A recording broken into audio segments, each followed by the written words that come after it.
Good evening বন্ধুরা, আশা করছি সকলে ভালো আছো, সুস্থ আছো। আবার একটা নতুন ব্লগ নিয়ে চলে এলাম তোমাদের সামনে। তো আজকে এই যে বাইরে বারান্দার থেকে আমি ভিডিওটা করছি, কারণ লোডশেডিং সকাল 9টার থেকে হয়েছে, এখনও পর্যন্ত কারেন্ট আসেনি। প্রচণ্ড গরম আর ঘরের মধ্যে অন্ধকার। কত কষ্টে যে রেডি হলাম সেটা কি বলবো তোমাদের, কিচ্ছু দেখা যাচ্ছে না ঘরের মধ্যে। আর এ দেখো রেডি হয়ে গেছি এইভাবে। তো যাচ্ছি, আজকে টিচার্স ডে আমাদের, আমি যেখানে কম্পিউটার শিখি সেখানে টিচার্স ডে হবে। তো সেখানে ম্যামরা যেতে বলেছে, এই জন্যই যে শাড়ি পরে যাচ্ছি। তো সঙ্গে থাকো, যদি ভিডিও করি অবশ্যই তোমাদের সঙ্গে শেয়ার করব সেগুলো। তো চলো, আর বক বক করছি না, একদম ওখানে গিয়ে তোমাদের সঙ্গে দেখা হচ্ছে।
বন্ধুরা চলে এলাম বাড়িতে, আর এখান থেকে যে টিফিন দিয়ে দিল মিষ্টির প্যাকেট,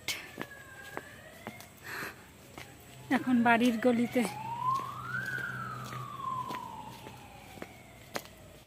বন্ধুরা এই যে সবে মাত্র বাড়িতে ঢুকলাম, আর আমি যখন বেরিয়েছি বাড়ি থেকে তখন কারেন্ট এসেছে। মা বলল সারা দিন লোডশেডিং, আর গরমে অবস্থা শেষ, কি অবস্থা। আর ওখানে গিয়ে তো পুরো নাচি, আমি নাচ করিনি, ওরা নাচ করছিল সবাই মিলে, বাচ্চা কাচ্চা ওরা সবাই, সব ব্যাচগুলো একসঙ্গে হয়েছে না, প্রচুর মানে ভিড় প্রচণ্ড। আর একটা দিনই ওরা সুযোগ পায় আনন্দ করার, এই টিচার্স ডেটা সারা বছরে একটা দিন করার, ছুটিয়ে মজা করেছে। তো যতটুকু পেরেছি ভিডিও করেছি, আর অত নাচের মতো না ভিডিও করাও যাচ্ছে না, ধাক্কা ধাক্কি রুমে সব।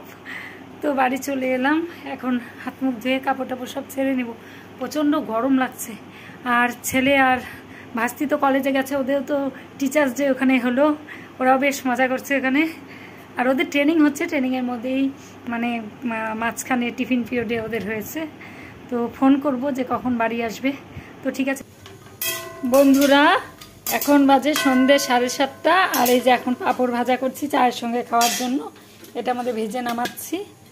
আর তোমাদের দাদা বাড়ি চলে এসেছে, এই যে চা হয়ে গেছে, চা নামাবো এখন, চাটা ছেঁকে নিব, আগে পাঁপড়টা নামিয়ে নিই। তো আজকে পাঁপড় ভাজা করতে করতেই ভিডিওটা শেষ করলাম। আজকের ভিডিওটা ভালো লেগে থাকলে অবশ্যই চ্যানেলটিকে সাবস্ক্রাইব করে পাশে থেকো, পরিবারের সদস্য হয়ে যেও। তো গুড নাইট, আজকের মতো টাটা, দেখা হচ্ছে আবার একটা নতুন ভিডিওর সঙ্গে খুব তাড়াতাড়ি। আজকের মতো টাটা।